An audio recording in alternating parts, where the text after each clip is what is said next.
So, as John has mentioned, I'm Julian Davis, the principal of Abbey College, and thank you so much for joining me today. It's 10 o'clock here in the UK. It's a slightly brisk, cool morning. We've had a bit of frost, pretty much the first frost of the year, so we're heading into winter at the moment.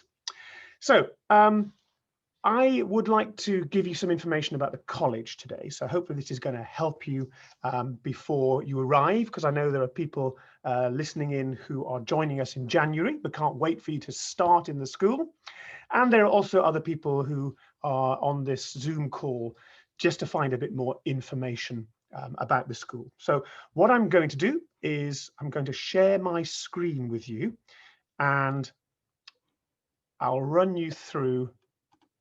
There we are. Have a little look.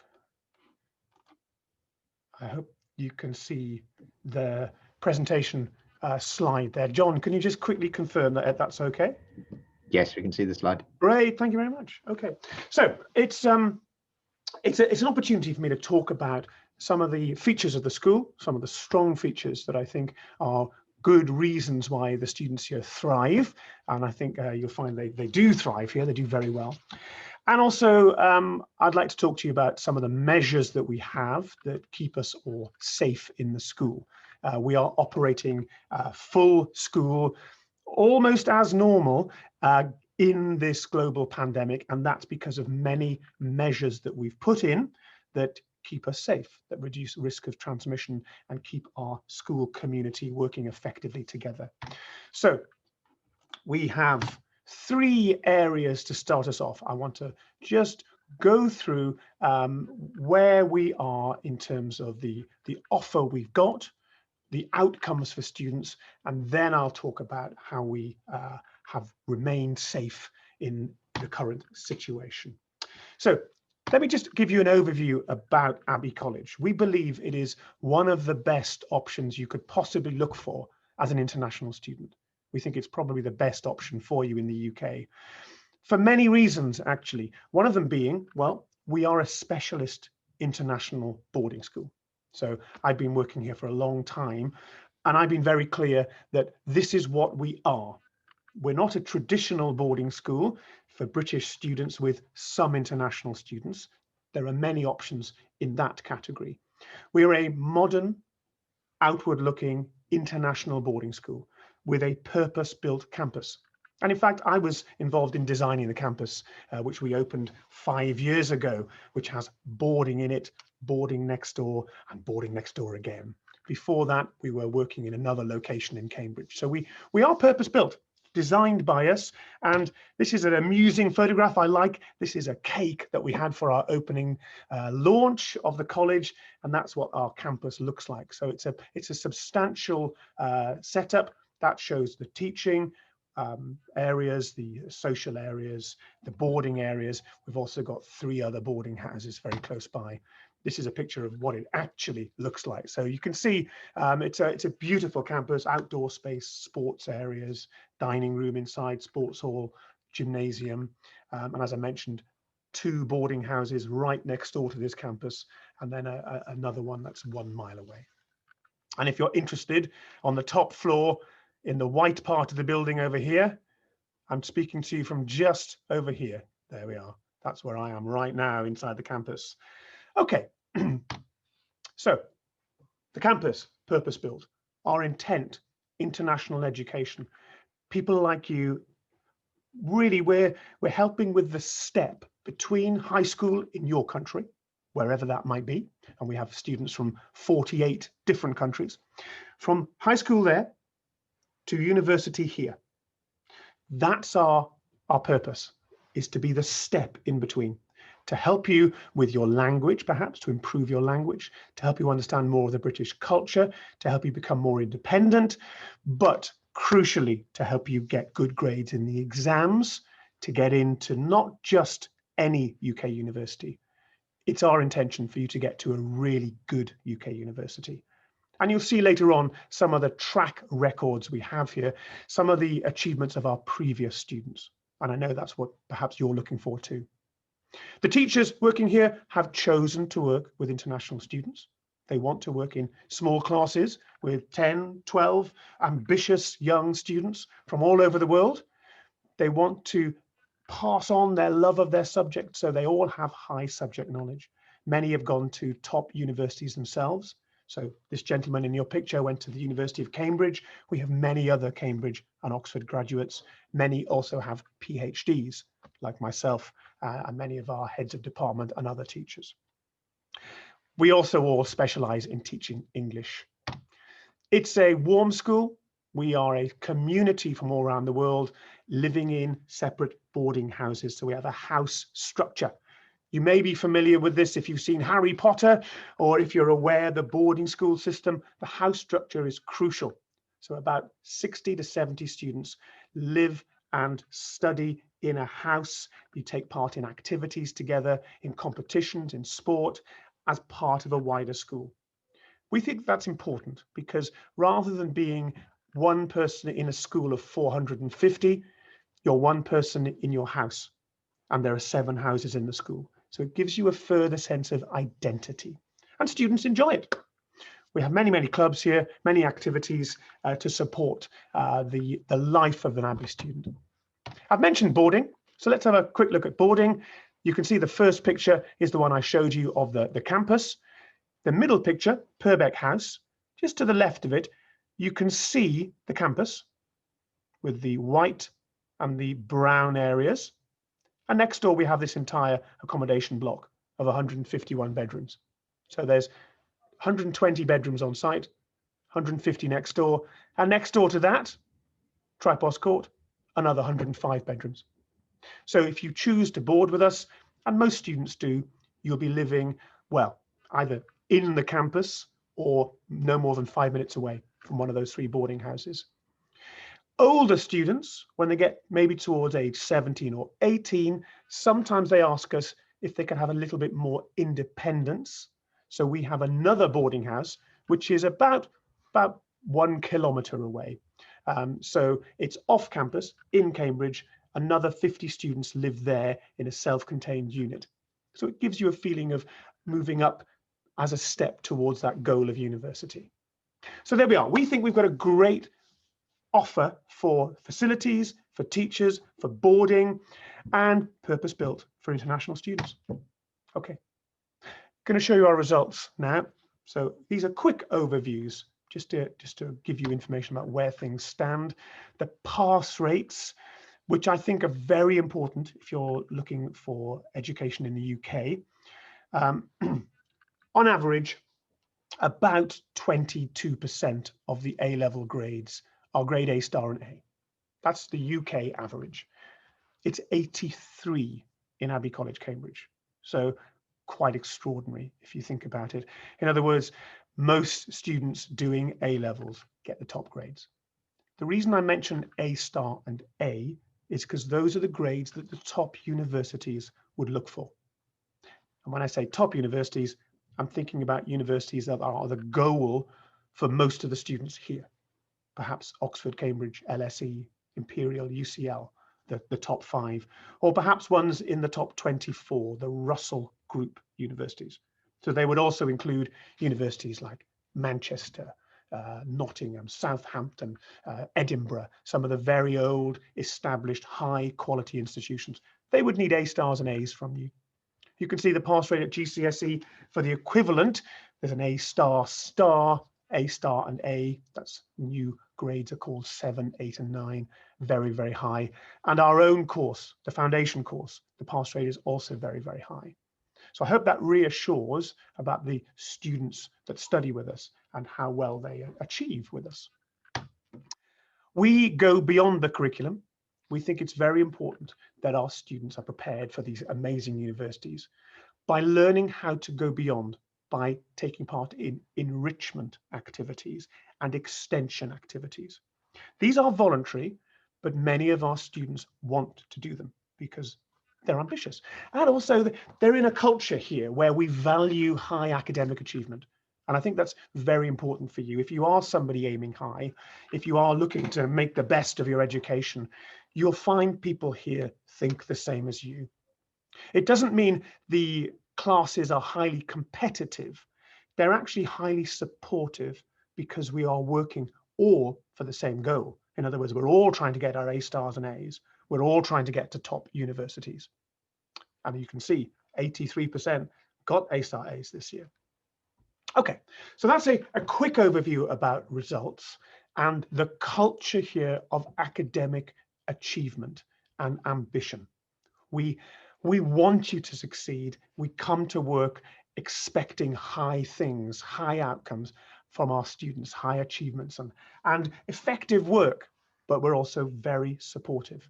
So a class of 10 students, if you've had that experience before, you will know what it means. If you're in a class with only 9 other students, you know your teacher will get to know your strengths and your areas of work very quickly.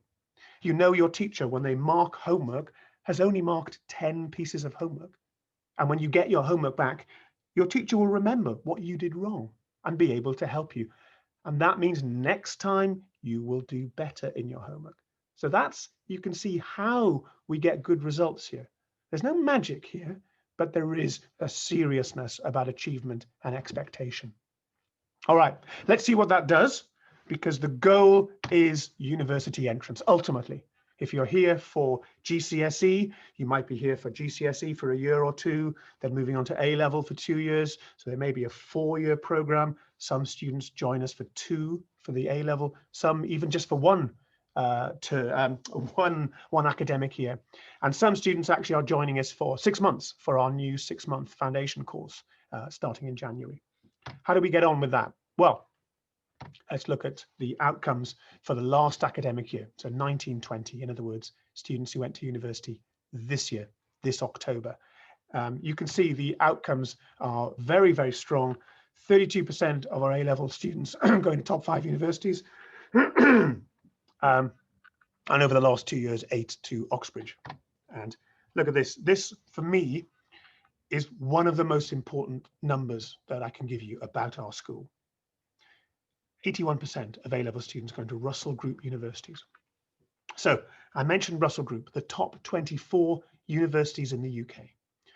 Technically, they are the top 24 research universities. For foundation students, it's 56%, which is quite extraordinary. Why is this important? Why is Russell Group such an important group of universities? And the reason is really quite simple. At those universities, the people that will teach you there, the lecturers, the professors, the experts, are world experts. The reason we consider them to be world experts is because we look at the work they do in their research and where that work is published. And what we find in these top UK universities, the Russell Group, the professors publish their work in the top journals in the world. In other words, simply put, at these universities, the researchers there, the lecturers, the professors, are doing cutting-edge, world-leading research. So, for example, right now, there are vaccines being developed across the world for COVID.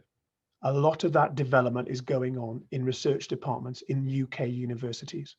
Oxford University, for example, is leading the way in the UK with that. That's the benefit of going to a Russell Group university.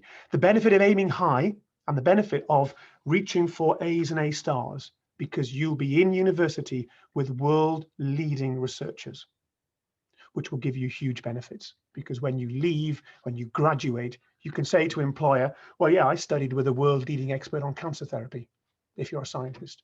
Or I studied with a world-leading thinker in business and entrepreneurship, if you're a business person. Or a world-leading researcher on LED technology, or on mobile phone software. I've studied with the best in the world. You can see how attractive that would be. I employ people here, and that would be very attractive to me if I have people who've studied at the highest level. So aim high, be ambitious, and you could be in these statistics in years to come. Okay, so I'm going to tell you a little bit about now, a bit more about how difficult this actually is. I made it seem straightforward. It is, but it's difficult. And what we do to help you. So there are 3 things looking at that university journey that I think are very important as an international student for you to appreciate. We'll be talking about this during your time here. One of them is your level of English. So universities expect you to have a level of English which is called upper intermediate, near fluent. So a near advanced, I beg your pardon, fluent is the highest level. So we will be teaching you academic English. And what you'll find as your English develops, maybe already your English is very strong, you will still need instruction on the writing component, academic writing. That's something that all people need help with, whether they're international or not. It's just often international students have a lower start point that we will help you with. So as an example, I had to improve my academic writing during my PhD. So that's a degree after undergraduate. I was still developing my academic writing as a scientist. So it's crucial for you, English. A-level grades or foundation grades. So we're talking about getting into these top universities. English is important. Academic results are important.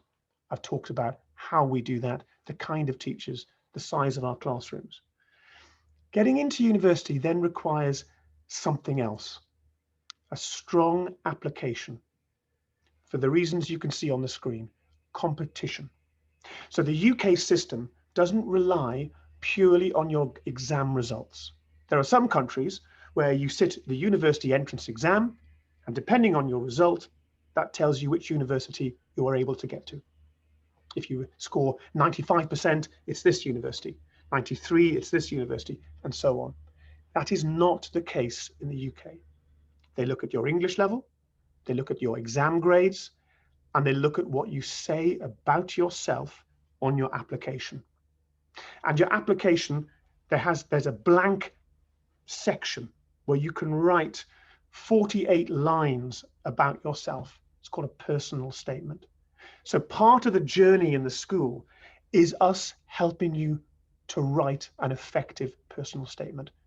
You may have heard about this before. It's the university application system, but it is one of the key determinants between you getting into a top university or not getting into a top university. So this is a very big part of what we'll do, particularly when you're in year 12, actually, the year in the run-up to applications. And we will do this with you, pre-degree diploma. So you can see pre-degree means before university. Diploma means this is a course. This is a standalone course on your timetable that we have created. So it's Abbey College Cambridge, unique course. And we've created it because I feel very strongly that students need time with experts to understand more about the university subject they want to study. So for example, many years ago, I would speak to students and I'd always ask them when they're aged 16, what would you like to do at university? And students might say, well, I'd like to study medicine. And I'd say, okay, why do you want to study medicine? And they would say, because I want to be a doctor. And I would say, okay, that makes sense. Why do you want to be a doctor? Because I want to study medicine. You can see I wasn't getting any more than that. I was getting what we might say were superficial answers about motivation. And when you talk to a 16-year-old student, you know, that's often the case. It's quite understandable. When you're 16, you're forming ideas and you may not be used to telling people, particularly adults who are experts in that area. And yet when you apply to university, when you're 17, 18, maybe 19, you're expected to be able to tell these experts why you would like to become an expert in engineering or maths or business. That's very hard. How on earth would you do that? Well, with this course, with the pre-degree diploma. So what we'll do in this course, and we've been running it for many years, we will be asking you in your first term, what sort of areas of university subjects are you interested in? We'll be saying to you, well, you're engineering, okay, good. And we will start to then identify groups of students. So we might find that we have 12 students who want to study finance. We might have 25 who want to go into business. Right now, I've got 26 medic students in year 12. I've got some architects, I've got design, I've got pure artists, I've got physicists, mathematicians. The range goes on, lawyers. And so at the second term, So from January onwards, and if you're joining us in January for 18-month A-level, it'll start then. We begin these pre-degree diplomas. So you'll have this on your timetable. So it's separate time where you will be meeting all the students in year 12 who want the same university subject as you. So all of the lawyers in year 12 will meet, and we will have a teacher then who's an expert in law. Next door, you'll have engineers, then you'll have the entrepreneurs, then the doctors, then the dentists, and the artists in separate rooms, spending time thinking about that subject. Because I don't think students spend enough structured time thinking about it. And that's what this is. So if you're in a room with somebody, one of our teachers who used to be an engineer, and I have 2 teachers here who used to be engineers, that person can say, well, this is what engineers do. This is how we think. Let's all decide to read some books. So we might have a reading list. We do have reading lists. Let's all decide we will all do a project. Let me next week talk to you about this aspect of engineering. Let us also, the week after that, go and see some engineering happening. So in that photograph there, you can see with the boys standing around that aerodynamic car, that's the University of Cambridge Engineering Department. We go there. We're invited in to look around. We also have University of Cambridge students helping our own students with their mathematics, advanced level mathematics. So this is crucial for you during year 12 to start to know what the university subject is actually like. What is engineering really like at university? What is law? What is medicine? The reason we do that is when you apply, well, now you can start talking seriously about why you want to study engineering, law, medicine, drama, art, whatever it is, because you've been prepared. So I think this is a crucial part of what we can offer for you. Let me give you another quick thing about the offering. Because we love academics, we've got high ambitions for everybody. We have another program which is called our Abbey Inspires. This is all about academic enrichment. Remember, this is a boarding school. You're here all day. You're boarding with us. So there's lots of opportunities in the evening, perhaps for you to join History Club on the left there, Psychology Club in the middle on the top, or even perhaps to come out stargazing in our Astronomy Club on the right there. In fact, that's me in the photograph with my son in the back of my field, looking at the stars where there's no light pollution. It's a fantastic experience. Or you might want to go to the Department of Engineering. You might want to go to a graphic design print shop. You might want to take part in a local physics enrichment activity. You can see in the middle on the right. Lots of these are just part of what we do. Okay, all there to try and help you get a better understanding, to enjoy, to have your eyes lifted about academic areas. Okay, let's look a bit more specifically about joining the college in the next time that's we're open for new students, which will be January. So in January, we have all of our subjects available in GCSE and all for A-level. And I believe there are some students with us today who will be joining for GCSE and for A-level on the 18-month course. And we also have engineering, business and humanities foundation courses. That's a special course for 2 terms. So it's a little bit quicker, but with a great deal of support. We'll also start supporting you with your university application very soon. If we haven't already and you've signed up for that course, we will be contacting you to help you with your university application before you arrive. Okay, let's look now about how we are making sure we are all safe in the school. We are very safe here. So in the UK right now, we have if you like, almost a bubble in this college where we are safe together, we're learning together, there's no virus being transmitted around the school, there's no transmission here, we are keeping each other safe. And as a result, life can carry on. We can still teach our lessons here as we always have done. In fact, we're using more technology than ever before to make that education as effective as possible.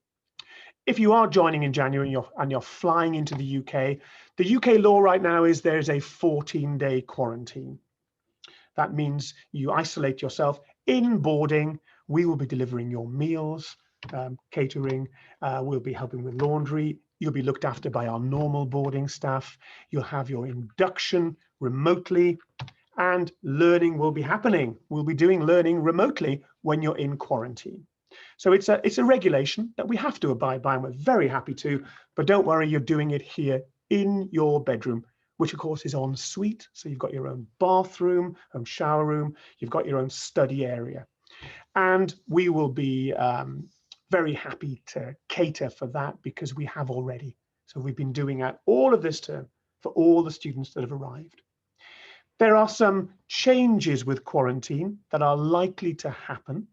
It is possible, we believe, from the middle of December for quarantine to be shortened if you wish, or your parents wish, to pay for a test.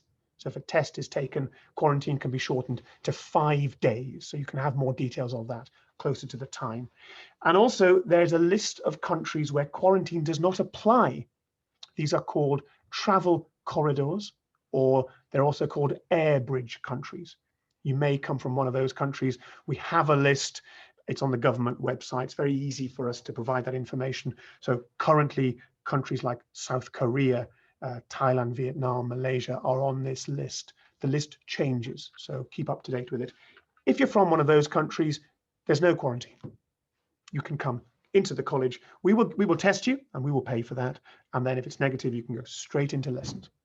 Okay, so we're prepared. What about when you're here? Well, this is something now that's been running since September. When you walk into the building, there are temperature checks. When you're in boarding, you have your temperature checks. Temperature elevation is, of course, one of the key symptoms of COVID. So we're checking this. Every person that's in this school has their temperature checked at least once a day. We have one-way systems, so that avoids corridors being crowded because you can only go in one direction. So when lessons are over, everybody moves off in the same direction, socially distanced. So that's the expression we use for keeping apart. So when we queue up for lunch, so we have a lovely dining room here, you have breakfast, lunch and supper with us. The queue is socially distanced. So we have staff that monitor this and help students to socially distance. And when you sit for your meals, you're sitting in an area that's distanced from other areas. You may well be familiar with this. It's quite a common way that schools use to keep the risk of transmission very, very low. And as I said, we haven't had transmission in the school. We also have hand sanitizers, protective screens to ensure that viruses are killed and prevented from moving around. We also wear masks when moving around in the school. The teachers have a covering in the classroom. So many measures that keep us safe, but crucially, they do not stop us from delivering the amazing education that we're famous for.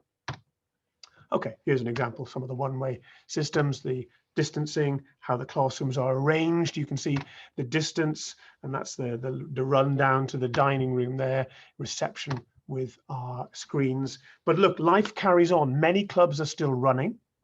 They're run in socially distanced, responsible ways, but it's very important. The life here carries on. You're going to classes, you're going to laboratories, you're studying in the library, having your meals in the dining room safely, and also taking part in nature club, book club, art club, debate club, yoga, and so on. Life is carrying on safely here. Okay, I thought I'd end by just giving you some good news more generally. If you are not aware, in the UK, we are very close to having vaccines being approved for use, vaccines against COVID. There are 3 companies. One is University of Oxford working with AstraZeneca. There's also Pfizer and Moderna, 2 American companies. So Pfizer, they have already, they're going through the approval process. So that's started last Friday. It should take days, if not a few weeks. The University of Oxford are very close. The University of Oxford work with a company called AstraZeneca, and they are based about 500 yards away from my office. It's a large AstraZeneca complex here. There's also, of course, other vaccines. There's a vaccine in Russia being developed. There are many vaccines in China. One of them is called Sinovac, which is being rolled out now. So looking ahead, vaccination is going to be the way through and the way that the world resets back to normal.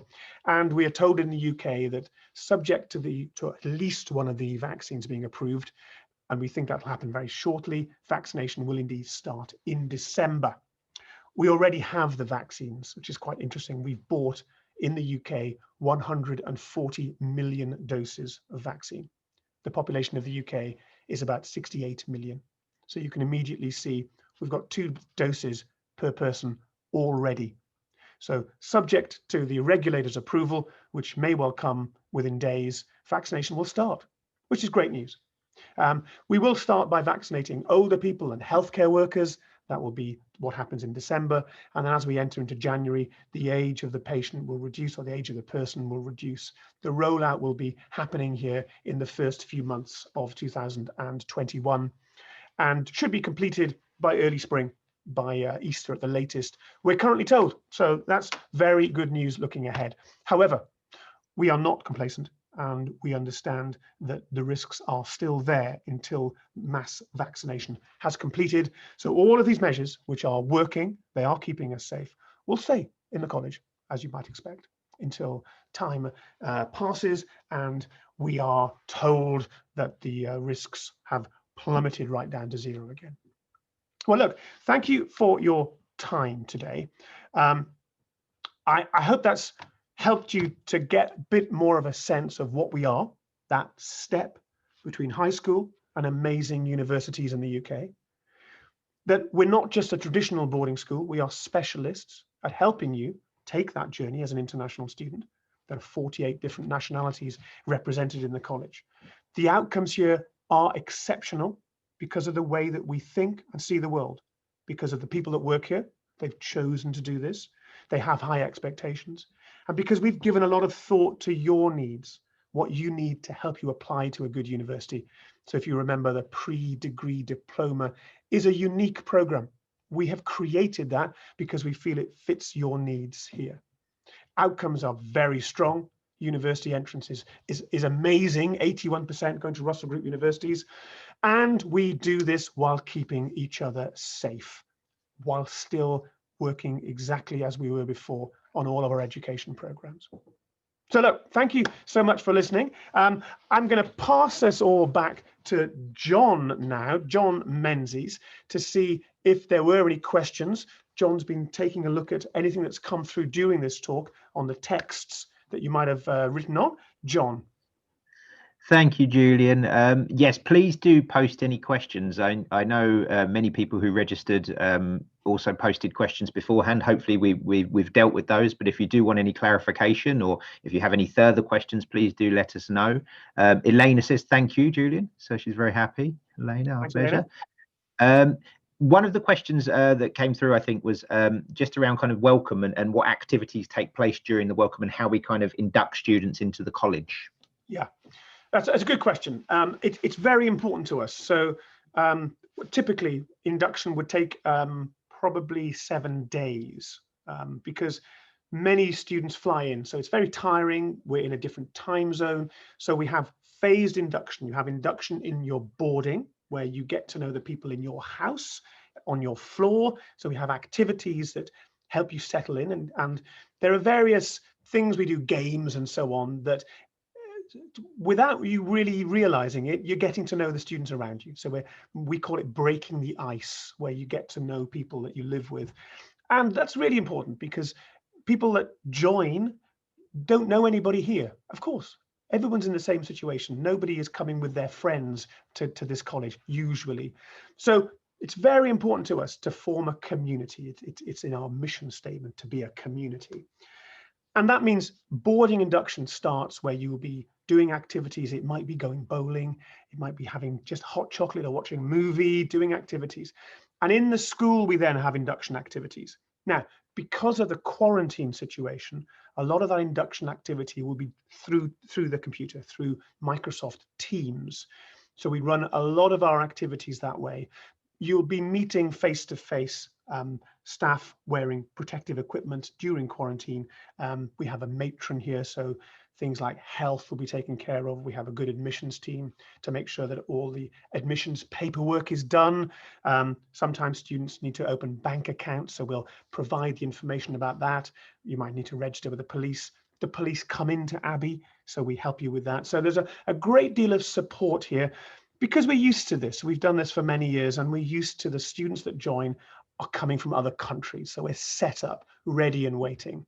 The most important thing is we make you settled, and you quickly realize that this is your school. That's what I want you to feel fairly early on in your time, that it's your school. It's just as much your school as it is my school. It's our school, and we will work together. So that will start, but during this January, a lot of that will be done remotely because of quarantine. As time goes on, I've got no doubt we'll get through this, and quarantine is probably not going to be required, maybe for students that join in the next intake after January. In September, maybe, I imagine we'll return to life as normal, and we will have the 1 week face-to-face induction with many, many activities. Thanks, John. Thank you, Julian. We've just had a question around clarification in terms of the lesson format and how lessons will take place in January. The plan is obviously for lessons to take place face-to-face, and obviously with the developments that you talked about with the vaccine, that's sort of our plan, isn't it, going forward, yeah, that lessons will be delivered face-to-face.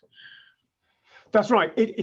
It's much more beneficial, as I'm sure everybody agrees, for you to be in the school, for you to be in the classroom, and for you to be working with the teacher. You do get more from that. You develop a stronger relationship with your teacher, and that's key. You can imagine working in a class with just 10 students.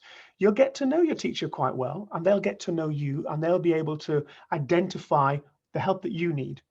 It's just easier to do that in a classroom, which is why schools are still used. With all the technology we have, we still think face-to-face is the best model. So that is what we would prefer. There will be some students who have asked us to delay returning in January by a few weeks. And so we will also be providing remote teaching as well. In other words, you'll have a lesson with a teacher with a laptop, beaming the lesson, having the student talking to them at the same time.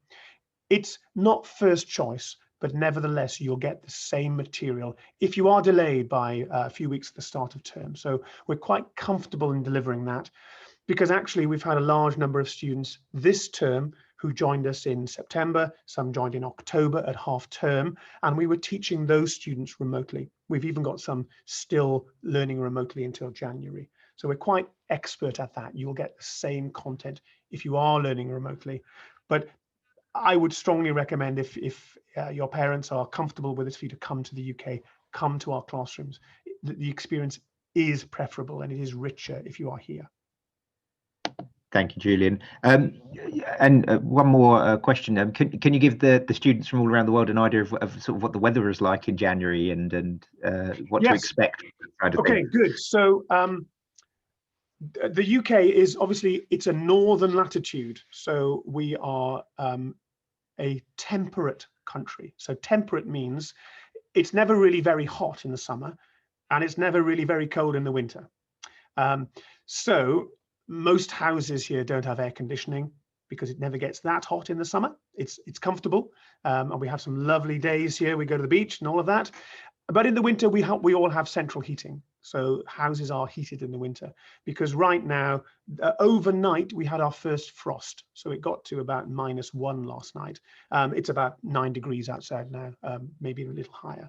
So during the winter months, which is really late November to late February, so for January and February, what you'll expect, it will be cold. If you're from a tropical part of the world, so somewhere in the middle, you might find it a bit surprising that you might come out of the airplane and it might be 10 degrees or 12 degrees. That'll feel cold to you. So in this country, we obviously wear coats in the winter. We wrap up with the right clothing, but it's never that cold. It doesn't get to -10 degrees. We very rarely have snow, even though we quite like it. It's a bit of fun. It's usually something between 5 and 15 degrees outside, overnight, occasional frosts. What you'll find in Cambridge is in a part of the UK in the east, most of the weather in the UK comes from the Atlantic Ocean, which is in the west. So the winds blow in that direction largely. It's called prevailing wind. And so it brings moisture. That moisture forms as rain, but it tends to form as rain in the west part of the UK. So by the time the weather gets to the east, we don't get very much rain. So that's what's interesting about Cambridge. It's not very wet, but it's cold in the winter.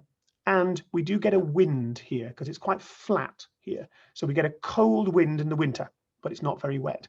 So what you can do to prepare: warm clothes, coats, hats, particularly for January, February. What you'll find though, if you're from a country that's very hot, when you go from winter into spring, it's quite joyous, because in the UK in spring, flowers start appearing from underground. They pop up from bulbs. Leaves start appearing on trees. Birds start singing. So you go through spring, which is wonderful if you've not experienced a temperate country moving from winter to spring. So it's quite a nice experience to go through, actually. So summary: bring a coat and gloves and a hat for the cold months of January and February. Thank you, Julian. I think that's about it. So I think what we'll probably do is sign off. Like I say, we will, if we've missed any questions, we will deal with them afterwards. We'll send you some responses afterwards. But obviously, if you do have any further questions, please feel free to just post those as a response to the email you received. But I think for the time being, we'll let you sign off and call that a day. Lovely. Thank you all very much. Thank you, John. Have a great day. Thank you for joining me. Thanks, Bye-bye. everyone. Have a lovely day. Bye-bye.